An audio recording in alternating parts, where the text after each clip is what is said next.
Okay, this is Act 2, Scene 1. We're going to start with the prologue of Act 2, and the chorus comes in again to kind of explain what has happened so far and to give us insight into what is to come. Now, if you remember what has happened so far, Romeo just met Juliet at the Capulet party. Tybalt actually recognized Romeo's voice, but it was Lord Capulet who told Tybalt to calm down and save his aggression for another day. And so Romeo and Juliet were able to have an encounter that included a couple of kisses, and now Romeo is head over heels in love with Juliet. But if you remember now, Mercutio and Benvolio, who will come in Scene 1, they don't know that he's in love with Juliet. They still think that Romeo is in love with Rosaline. Now old desire doth in his deathbed lie, and young affection gapes to be his heir. That fair for which love groaned for and would die, with tender Juliet matched, is now not fair. Now Romeo is beloved and loves again, alike bewitched by the charm of looks. But to his foe supposed he must complain, and she steal love's sweet bait from fearful hooks. Being held a foe, he may not have access to breathe such vows as lovers use to swear. Okay, and now here the chorus introduces the problem. Being held a foe, he may not have access to breathe such vows as lovers used to swear. Romeo and Juliet are not, since they're enemies, they're not going to be able to have such a normal relationship. But you notice here now, Romeo is beloved and loves again. She loves him back, which is very different than the relationship he had with Rosaline, where she did not love him back, and it broke him. But now Romeo is quick to love again. And she, as much in love, her means much less to meet her new beloved anywhere. But passion lends them power, time means to meet, tempering extremities with extreme sweet. Okay, he goes on to explain that it doesn't matter because they have passion, which will give them the power and to find time to be together, even though they are from opposing families. So now we're going to enter Scene 1 of Act 2. Romeo is actually going to hide. He's going to climb the wall into the Capulet courtyard, and he's going to hide there. Benvolio and Mercutio are going to come in the scene, and they're going to actually be joking. They're looking for Romeo, but they're going to be kind of like giving him a hard time and teasing him because he's in love and he's lovesick. But they still think he's in love with Rosaline. They don't know anything about Juliet yet. They're yelling for him. Can I go forward when my heart is here? Turn back, dull earth, and find thy center out. So he's gonna hide. Romeo! My cousin Romeo! Romeo! He is wise, and all my life hath stolen him home to bed. He ran this way and left this orchard wall. Call good Mercutio. Nay, I'll conjure too. Romeo, humours, madman, passion, lover. Teasing. Appear thou in the likeness of a sigh. Speak but one rhyme, and I am satisfied. Cry but ah me, pronounce but love and dove. Speak to my gossip Venus one fair word, one nickname for her purblind son and heir, young Abraham Cupid, he that shot so true when King Cophetua loved the beggar maid. Oh, he heareth not, he stirreth not, he moveth not.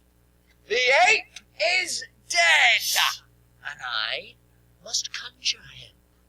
I conjure thee by Rosaline's bright eyes, by her high forehead and her scarlet lip, Again, by her fine foot, straight leg, and quivering thigh, and the demesnes that there adjacent lie, that in thy likeness thou appear to us. If he hear thee, thou wilt anger him. So they teasing him, and Benvolio's like, you're gonna make him mad if he actually hears you.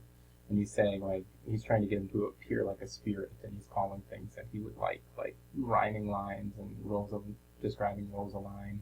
Cannot anger him. 'Twould anger him to raise a spirit in his mistress' circle of some strange nature, letting it there stand till she had laid it and conjured it down, that were some spite. My invocation is fair and honest. In his mistress' name I conjure only but to raise up him. Come. He hath hid himself among these trees to be consulted with the humorous knight. Blind is his love, and best befits the dog. If love be blind, love cannot hit the More mark. upset with him too. Now will he sit under a medlar tree, and wish his mistress were that kind of fruit as maids call medlars when they laugh alone.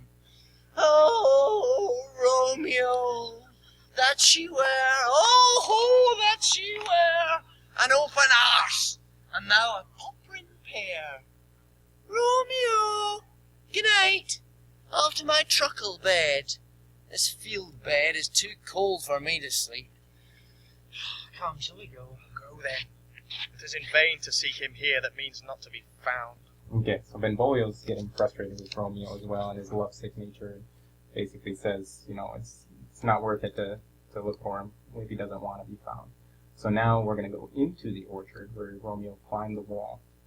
And it's basically one of the most famous scenes in the play, and one of the most famous scenes that Shakespeare's written. We're going to have some poetry in here and some lines that you'll need to know and that you'll use for tomorrow. So Romeo is going to stand in the garden below the balcony, and at the beginning of the scene, you know, they're both kind of speaking private thoughts to themselves, but Romeo can hear Juliet as she expresses her love. And so eventually he'll speak directly to her, and they will declare their love for each other.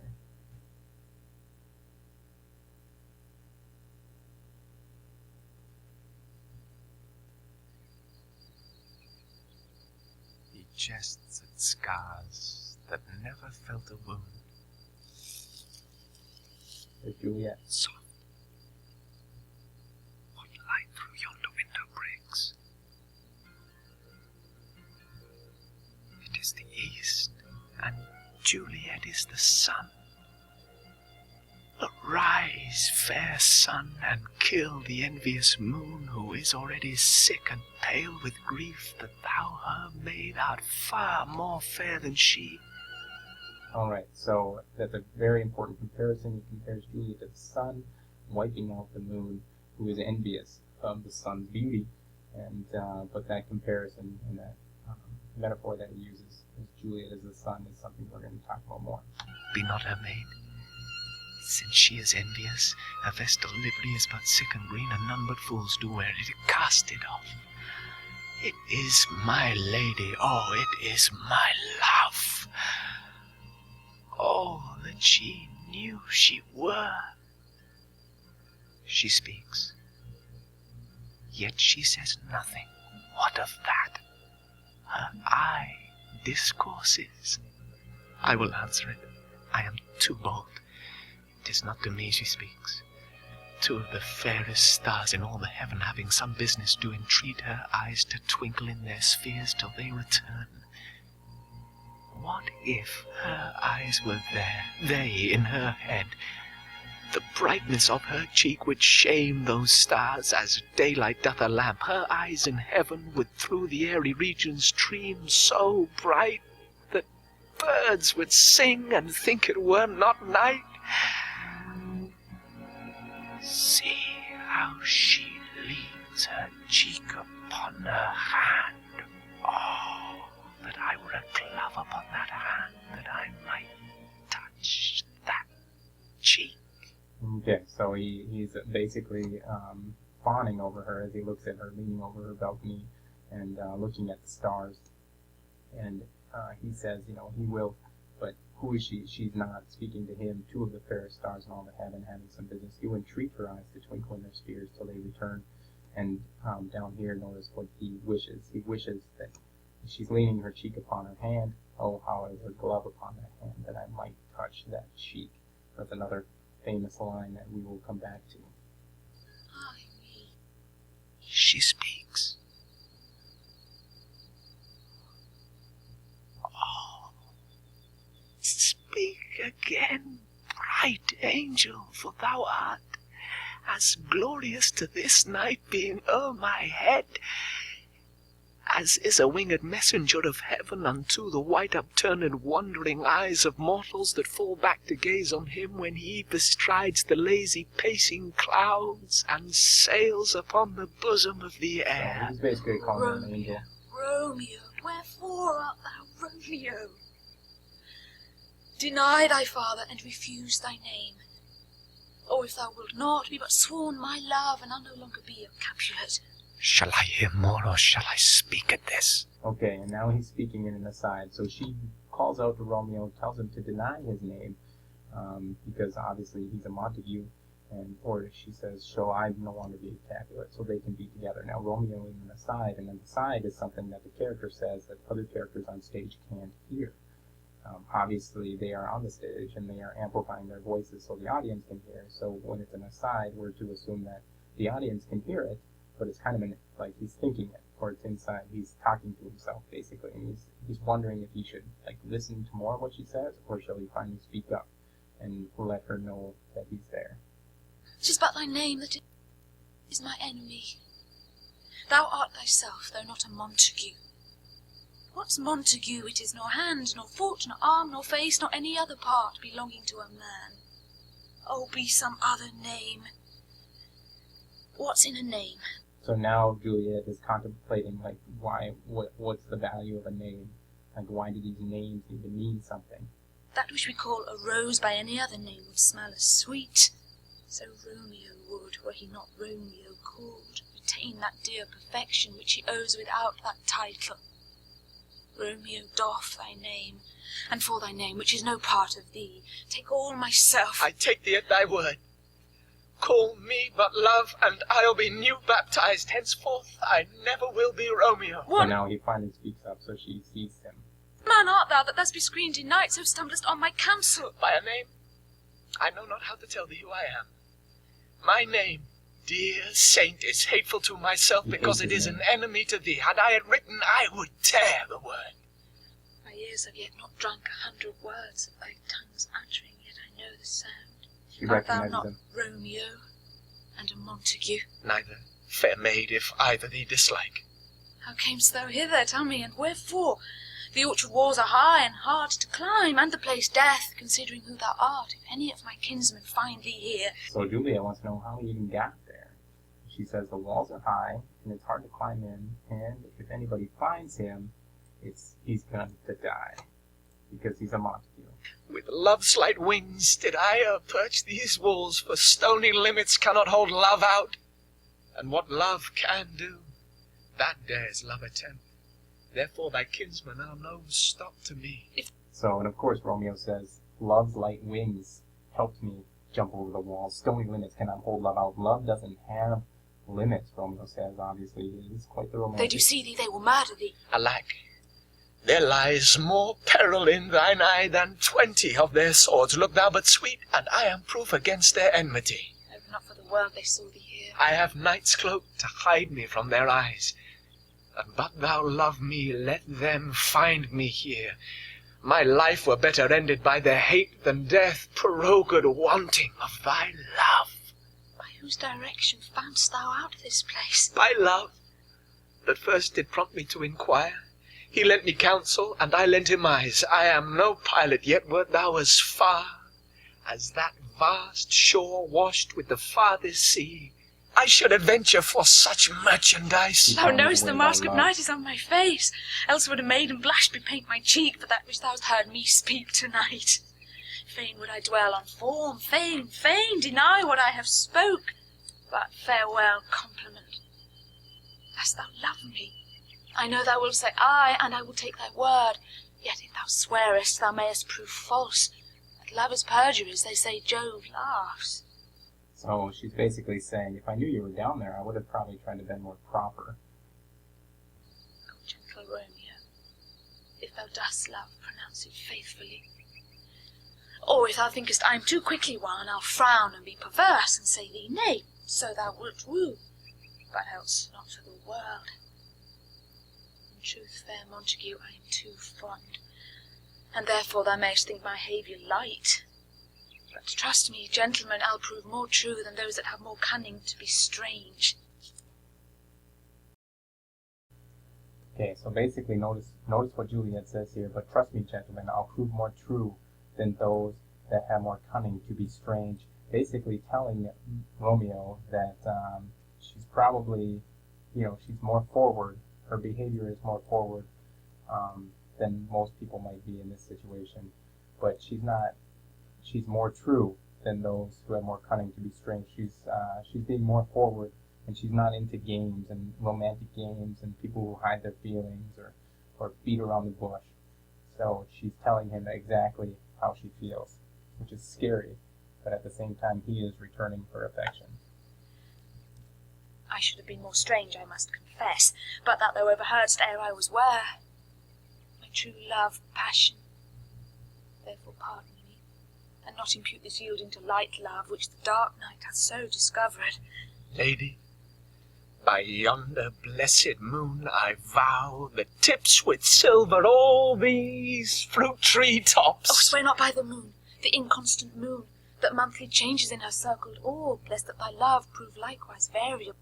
So, and basically Romeo is going to swear by the moon, but Juliet interrupts him and says, don't swear by the moon, because the moon is not constant, it changes. The moon shifts, and it goes into stages, and it is not constant. It is variable, it varies, it's a variable.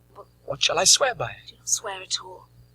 Or if thou wilt, swear by thy gracious self, which is the god of my idolatry, and I'll believe thee.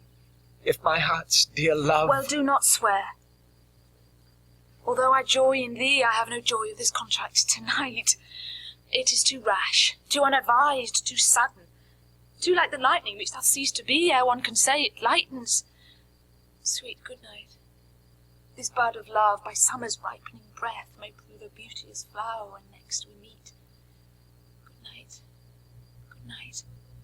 As sweet repose and rest come to thy heart as that within my breast. So, and Juliet says, no, let's not swear, let's not make vows to each other. It is too fast, it's unadvised, too sudden. And so she's basically saying it will grow. This is just the beginning, and the next time we see each other, our bud might be a beauteous flower. And if you had to compare this relationship with Romeo to Rosaline, you would see that this relationship might actually last a little bit longer, because Romeo's love is actually returned. Oh,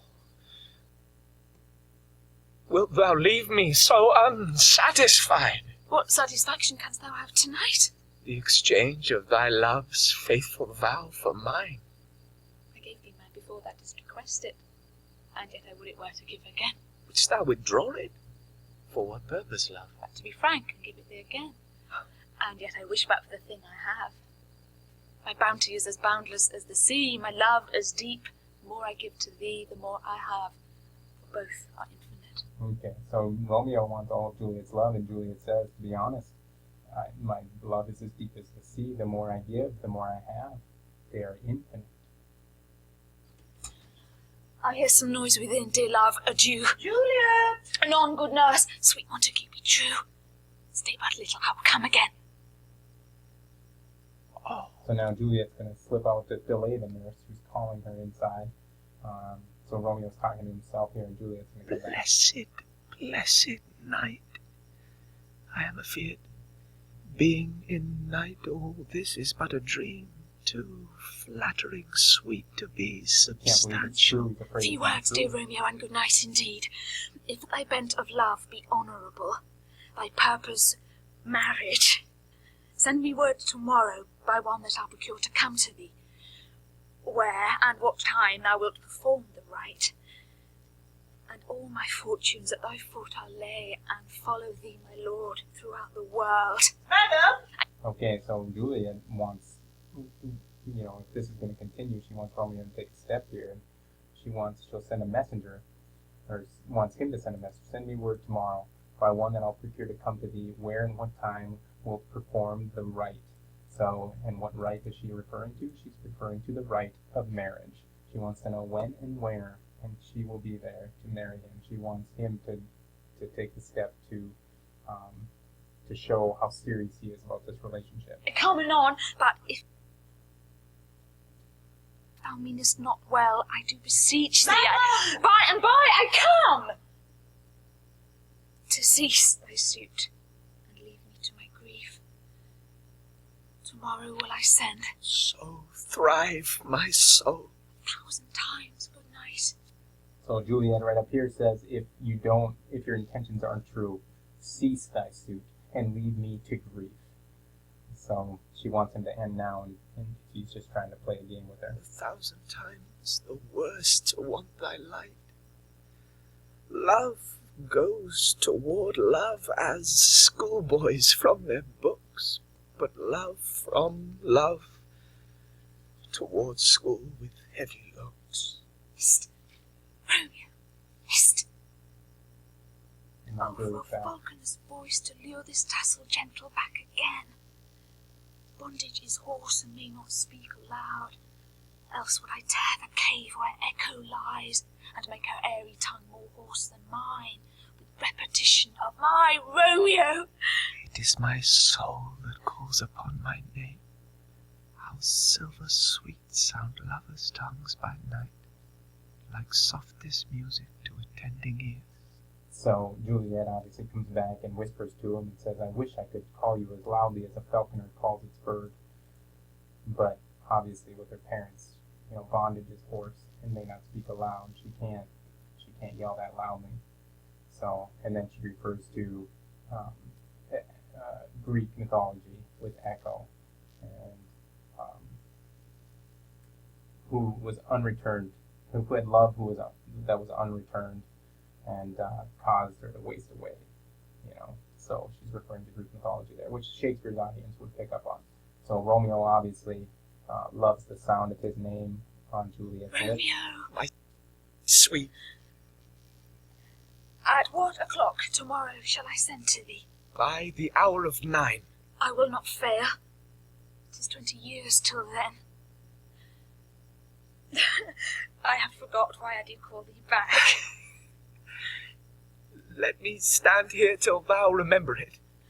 I shall forget to have thee still stand there, remembering how I love thy company. And I'll still stay to have thee still forgetting any other home but this. So now she came back, forgot why she came back to talk to him, and this can kind of remind you of like the puppy love conversations where you just don't want to hang up the phone, you just want to stay on the phone, you say goodbye, you hang up first, no, you hang up first. It is almost morning. I would have thee gone, and yet no farther than a wanton's bird that lets it hop a little from her hand, like a poor prisoner in his twisted gyves, and with a silken thread plucks it back again, so loving jealous of his liberty. Would I were thy bird. Sweet, so would I. Yet I should kill thee with much cherishing. Good night. Good night. Parting is such sweet sorrow that I shall say good night till it be morrow. Sleep dwell upon thine eyes, peace in thy breast. Would I were sleep and peace so sweet to rest. Hence will I to my ghostly father's cell, his help to crave and my dear hap to tell. All right. So Romeo, he says this by himself. He can rest peacefully, but he's going to go and see his ghostly father's cell. He's going to talk to him. By father, he means like priest. So obviously he's going to start to make arrangements here to be with Juliet forever. Juliet's lying here, parting is such sweet sorrow that I shall say goodnight till it be morrow. Is another famous line that we will talk about tomorrow. So, for tomorrow, what you need to think about here, this is an obvious early in the relationship interaction that takes a sudden twist when they talk about marriage, but very different than today's dating and relationships that we see. But I want you to come to class with a few examples of, on a separate sheet of paper, 3 ways that modern teenagers use today to show one another they are interested in a relationship. So how do you, like Romeo, Juliet says she's not playing games. She's going to tell it like it is, and mainly because she had already confessed her love without even knowing Romeo was there. So, but you're going to bring your list ready to share, so make sure it's appropriate. That's for tomorrow.